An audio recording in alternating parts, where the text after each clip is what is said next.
Let's talk Tanya for the 18th of Shevat of a leap year. So, today we start chapter 23. We finish the topics of Achdus Hashem, God's unity, Avodah Zarah, the opposite of God's unity, which is idolatry.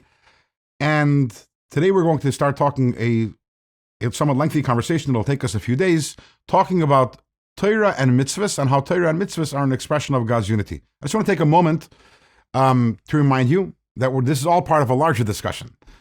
This is a long topic. I think it's 9 chapters long, where the Alter Rebbe talks about the Ava Mesuteres, how to leverage the hidden love for God that we have in order to be able to fight the Yetzer Hara, the animal soul at all times.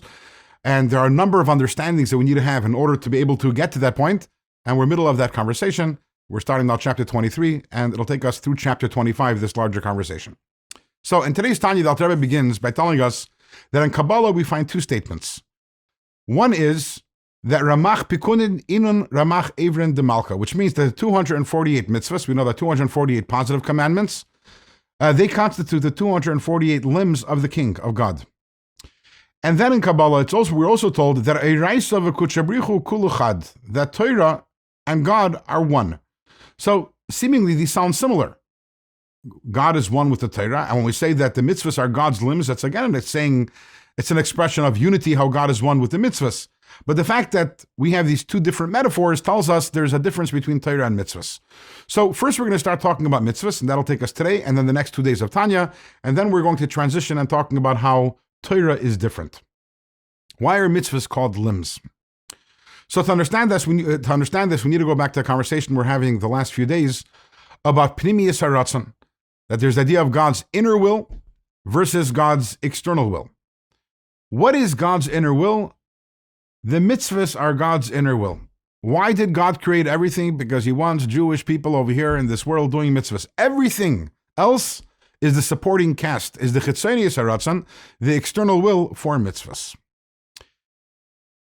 Now, by definition, what that means is that everything exists because of mitzvahs. Absent the inner will, as we discussed in previous segments of Let's Talk Tanya, absent mitzvahs, absent the internal will, the external will vanishes. Remember the example that we gave of the wedding. So therefore, every time that we do mitzvahs, we are drawing energy, divine energy into this world, because the mitzvahs are the conduits through which the divine energy enters the world, because all the worlds are sustained because of the mitzvahs. So all the energy enters the world through the mitzvahs. And that's why mitzvahs are compared to limbs. What is a limb? A limb is something which is attached to the body. But it's not only it's attached to the body, it's something which draws the life force from the body. A limb is something which is alive, whether it's a finger, whether it's a toe, whether it's an arm, a leg, whatever limb it may be. It's designed in a way that it becomes alive because it managed to draw within itself the life force from the soul. Every mitzvah is a limb because every mitzvah is a method, a mechanism by way of which we draw down the divine energy into the world. That's why the 248 mitzvahs are called the 248 limbs of the king, the limbs of God, because every mitzvah is another limb, another way of bringing divine energy into this world. In tomorrow's Tanya, the Alter Rebbe is going to give us another reason why the mitzvahs are called limbs.